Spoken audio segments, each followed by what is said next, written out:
Everyone, exam medicine channel में आप सभी का स्वागत है।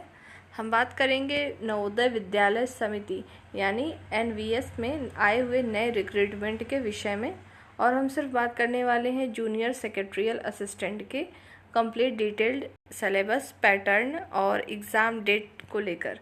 बाकी हम इसमें बात करेंगे आपके प्रीवियस ईयर की कट ऑफ के विषय में, और जो टाइपिंग कैंडिडेट हैं यानी जिनको टाइपिंग आती है उनके लिए ये अवसर क्यों बेहतर है उस पर भी हम बात करेंगे। इसके विषय में जब ये वैकेंसीज आई हुई थी, इसका फुल डिटेल आपको वीडियो पहले भी दिया गया है और इसके नोटिफिकेशन को भी टेलीग्राम पर शेयर कर दिया गया था बहुत पहले ही। लेकिन हम सिर्फ इसमें बात करने वाले हैं जूनियर सेक्रेटरियल असिस्टेंट की, क्योंकि अभी जो रिसेंटली एग्ज़ाम चल रहे हैं या होने वाले हैं, जैसे कि आपका यूपी जूनियर ऑफिस असिस्टेंट या इलाहाबाद यूनिवर्सिटी आपका जूनियर असिस्टेंट मतलब जूनियर ऑफिस असिस्टेंट, और अभी आने वाले जैसे इलाहाबाद हाई कोर्ट की भी बात करें तो उसमें भी जो आपके आरओ और एआरओ है, तो सभी में कहीं ना कहीं टाइपिंग मस्ट है। और आप सभी लोग जो भी इन सब की तैयारी कर रहे हैं, आपकी टाइपिंग बेहतर ही होगी। और एग्ज़ाम पैटर्न की बात करें तो एग्ज़ाम पैटर्न भी लगभग सिमिलर है, तो आपके लिए क्यों बेहतर हो सकता है, आपको उसकी तैयारी करनी चाहिए, ये आपके ऊपर डिपेंड करता है। कंप्लीट आपको जानकारी दी जाएगी यहाँ पर कि कितनी फ़ीस लग रही है आपकी, कब से फॉर्म स्टार्ट है, कैसे आपको पढ़ना है, हर एक चीज़ के विषय में इसमें हम बात करेंगे। सबसे पहले बात कर लेंगे जो JSA है मतलब जूनियर सेक्रेटरियल असिस्टेंट, टोटल पद कितने हैं। तो इसके टोटल पद की बात करें तो 360 लगभग इसमें टोटल पद है, तो पद भी ठीक है बाकी की अपेक्षा जहाँ पर जिस तरीके से आते हैं। इलाहाबाद यूनिवर्सिटी में आपने देखा ही होगा कि जूनियर ऑफिस असिस्टेंट की केवल 49 सीट ही आई हुई है, बाकी अदर जगह पर आती भी है तो वही आपको 200-300 इस तरीके से मिलता है। तो सीट की बात करें तो ठीक है। एग्ज़ामिनेशन सेंटर भी आपको हर जगह इसमें मिल सकते हैं, तो जैसा आप जहाँ के भी हों आप फिल कर सकते हैं वो चीज़। तो आइए इसमें कंप्लीट हम लोग डिटेल जानकारी लेते हैं और देखते हैं कि क्या क्या चीज़ें हैं इम्पॉर्टेंट आपके लिए। देखिए, अगर हम सिर्फ बात करते हैं जूनियर सेक्रेटरियल असिस्टेंट की, जैसा मैंने आपको बताया 360 पद है। इसमें जूनियर सेक्रेटरियल असिस्टेंट एक और है आरओ के लिए है, वो भी 21 पद इसमें है। उसमें आपको टोटल योग्यता क्या होनी चाहिए, मतलब कौन कैंडिडेट इसमें फॉर्म भर सकते हैं। सिंपल है, अगर किसी ने इंटरमीडिएट परीक्षा उत्तीर्ण की है, आप इंटरमीडिएट हो तो आप फॉर्म भर सकते हैं। इसमें आपकी टाइपिंग स्पीड मस्ट है। अगर आप इंग्लिश और हिंदी दोनों में से किसी एक पर टाइपिंग कर सकते हैं, या तो इंग्लिश या तो हिंदी, तो ये आपके लिए प्लस पॉइंट है कि दोनों में टाइपिंग नहीं करनी है। अगर हिंदी में करेंगे तो 25 वर्ड पर मिनट की स्पीड, और इंग्लिश में करेंगे तो 30 वर्ड पर मिनट की स्पीड इसमें आपको मांगी गई है। दूसरी बात यह है कि इसमें जो एज क्राइटेरिया रखा गया है 18 से 27 साल रखा गया है, मतलब मिनिमम 18 ईयर और मैक्सिमम 27 ईयर। ये होगा जनरल कैंडिडेट के लिए। अगर आप SC ST OBC किसी भी कैटेगरी में आ रहे हों तो आपको जिस तरीके से छूट मिलती है उस हिसाब से मिलेगी। 3 साल जो है मतलब 3 ईयर प्लस कर लेंगे, 30 ईयर तक के कैंडिडेट OBC के अप्लाई कर पाएंगे, और जो 33 है की बात 35 की बात करेंगे 32 एज तक के जो है SC ST के कैंडिडेट अप्लाई कर पाएंगे इसमें। अब यहाँ पर देख लीजिए कि फॉर्म के लिए कब तक आप फॉर्म को आवेदन कर सकते हैं, कितनी फ़ीस है। तो ऑनलाइन आपका स्टार्ट हो चुका है मतलब 22 मार्च से, और ये 30 अप्रैल जो है लास्ट डेट है। अभी आपके पास टाइम है, आप इसको फॉर्म को फिल कर सकते हैं अगर चाहते हैं तो। बाकी इसमें मेन बात कर लेते हैं आपकी फ़ी की कितना है। तो देख सकते हैं यहाँ पर जूनियर सेक्रेटरियल असिस्टेंट की चूँकि हम बात कर रहे हैं, इसमें और भी पद दिए गए हैं लेकिन हम सिर्फ इसके लिए बात करेंगे। तो जूनियर सेक्रेटरियल असिस्टेंट में अगर आप अप्लाई कर रहे हैं तो आपको, अगर आप जनरल कैंडिडेट हैं या OBC कैंडिडेट हैं तो आपको कितना देना है, 1000 रुपये, 1000 आपकी फ़ीस लगेगी। फीमेल कैंडिडेट की उतनी ही फ़ीस है जितनी मेल कैंडिडेट की होगी। आपके अपने कैटेगरी में फ़ीस जितनी लग रही है सबको उतना ही देना है। यहाँ पर देखिए लिखा हुआ है SC ST और PWD कैंडिडेट को 500 रुपये मतलब 500, और 1000 रुपये जो है जनरल OBC को देना पड़ेगा।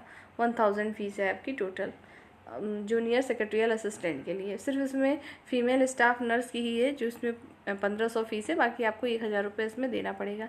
एग्ज़ाम आपका मोड ऑनलाइन ही होगा, और जहाँ तक है NTA के द्वारा ही एग्ज़ाम हो सकता है कंडक्ट हो इसका, ठीक है। तो पूरी पॉसिबिलिटी है कि एनटीए इसका एग्ज़ाम कंडक्ट कराएगा। तो ये तो रही बात आपके टोटल सीट की, कितनी फ़ीस लग रही है उसके विषय में, फॉर्म कब से आप फिल कर सकते हैं उसके विषय में। टाइपिंग मैंने बता ही दी है कि आपको हिंदी और इंग्लिश में से कोई एक सेलेक्ट करना है। इंग्लिश करते हैं तो 30 वर्ड पर मिनट और हिंदी करेंगे तो 25 वर्ड पर मिनट। तो क्या आपको टाइपिंग का कोई सर्टिफिकेट चाहिए? नहीं, कोई सर्टिफिकेट आपको नहीं चाहिए, केवल आप इंटरमीडिएट योग्यता है आपके पास हैं तो आप ये फॉर्म फिल कर सकते हैं। अगर हम बात करते हैं एग्ज़ाम सिटी की, तो आपको लगभग हर स्टेट में आपको दिया जा रहा है। जैसे आंध्र प्रदेश की कुछ सिटीज़ हैं उसमें है, असम में है, ठीक है, छत्तीसगढ़, गुजरात,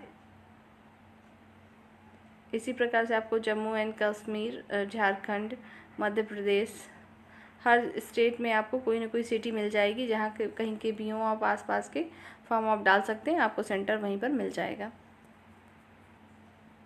ये जो आप देख रहे हैं ये लिस्ट आपके मेन नोटिफिकेशन से ही ली गई है, जहाँ से मैंने आपको पहले भी दिया था। यहाँ देख लीजिए, अगर आप यूपी के हैं तो लखनऊ, कानपुर, आगरा, मेरठ, वाराणसी, अयोध्या, बरेली, गोरखपुर, झांसी, प्रयागराज, आपको इतनी जगह पर सेंटर अवेलेबल हो जाएंगे एग्ज़ाम देने के लिए। तो जो भी इच्छुक हों इस फॉर्म को भर सकते हैं। ये तो रही बात एग्ज़ाम सिटी की। अब हम बात कर लेते हैं आपके मोड एग्ज़ाम का पैटर्न कैसा होता है। तो इसका पेपर ऑनलाइन ही होगा। और अब आते हैं सिलेबस पे कि आपको सिलेबस क्या है और क्या चीज़ें पढ़नी है एग्ज़ाम के लिए। चूँकि आपके उस नोटिफिकेशन से इसको क्रॉप किया गया है, लिया गया है स्क्रीनशॉट, इसलिए थोड़ा सा इमेज ब्लर दिख रहा होगा, बाकी समझ में सब आ जाएगा। देखिए, इसमें टोटल आपको 130 प्रश्न आते हैं और 130 नंबर मिलते हैं। लेकिन अच्छी बात इसमें यह है कि आप अगर इसमें बहुत ज़्यादा नंबर बहुत कम नंबर पे भी हो जाता है। कम नंबर का मतलब ये है कि और जितनी वैकेंसीज़ होती है कट ऑफ काफ़ी हाई जाती है, पर इसमें ऐसा नहीं है, इसलिए क्योंकि आपको पहले टाइपिंग भी देना पड़ता है। तो जहाँ कहीं पर भी टाइपिंग टेस्ट होता है तो कई गुना कैंडिडेट को क्वालिफाई कराया जाता है, लेकिन फिर भी आपको नंबर तो अच्छे लाने ही होंगे। इसमें देख सकते हैं आपको टोटल क्या है, 2.5 घंटे का समय दिया जाता है 130 प्रश्न के लिए। आता क्या क्या है वो देख लेंगे। सबसे पहले होती है मेंटल एबिलिटी, मतलब रीजनिंग और मेंटल एबिलिटी। 20 प्रश्न आएंगे आपको यहाँ से। कुल मिला के बात करें तो 20 नंबर की आपकी क्या हो जाती है, रीजनिंग हो जाती है। उसके बाद है क्वांटिटी, मतलब आपकी क्वांट आएगी, क्वांट एप्टीट्यूड आएगा जिसमें आपकी मैथ्स आएगी, वो आपकी 20 नंबर की आती है। जनरल अवेयरनेस और करंट अफेयर के 30 प्रश्न रहेंगे। लैंग्वेज जो है आपको क्या करना होगा, इंग्लिश एंड हिंदी, मतलब हिंदी के और इंग्लिश के 15-15 प्रश्न आएंगे, जैसा कि आपके इलाहाबाद यूनिवर्सिटी में आ रहे हैं। तो इसमें आपको 30 नंबर के होंगे प्रश्न और 30 नंबर आपको मिलेंगे क्वेश्चन। 15 हिंदी के आएंगे और 15 इंग्लिश के आएंगे। Basic knowledge of computer operations, मतलब जो आपके कंप्यूटर के कोर्स हैं उससे रिलेटेड आपके 30 प्रश्न बनेंगे। अगर एक बारी को बात कर लिया जाए कि मान लो कि अभी आप जो भी एग्ज़ाम दे रहे हैं, मैथ को अगर छोड़ दीजिए 20 नंबर, तो आपके 110 प्रश्न की तैयारी तो आप ऑलरेडी हर जगह कर रहे हैं।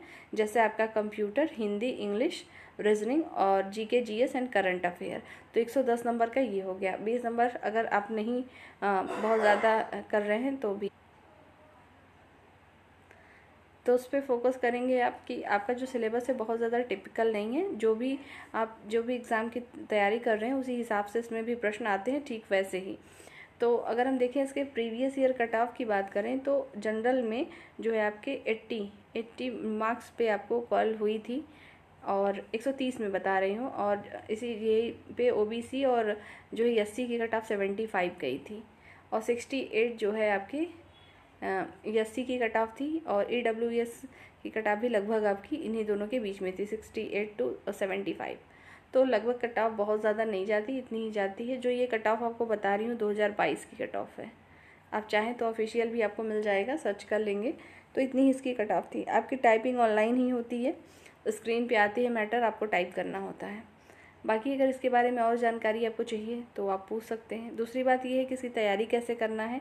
जो आप एग्ज़ाम की तैयारी कर रहे हैं लगभग सिलेबस वही है, वही सारी चीज़ें आपको पढ़ना है। रही बात कंप्यूटर की, जो 30 मार्क्स हैं, तो कंप्यूटर की क्लासेस आपको मिल रही है, चाहे तो आप चैनल के माध्यम से भी पढ़ सकते हैं, PDF आपको टेलीग्राम पर मिलता है। बाकी जितने भी इसमें टॉपिक हैं कोशिश की जाएगी कि आपको देने की, बाकी आप अपने स्तर से इसमें पढ़ाई कर सकते हैं। और भी अगर आपकी कोई क्वेरी होगी इसको लेकर तो आप कमेंट सेक्शन में पूछिएगा, नेक्स्ट वीडियो में या कमेंट सेक्शन में उसका आपको आंसर दे दिया जाएगा। तो इस वीडियो में सिर्फ इतनी ही चीज़ें आपको बतानी थी कि अच्छा मौका है, चाहें तो उसको फिल कर सकते हैं फॉर्म। नेक्स्ट वीडियो में हम जल्द मिलेंगे। जय हिंद।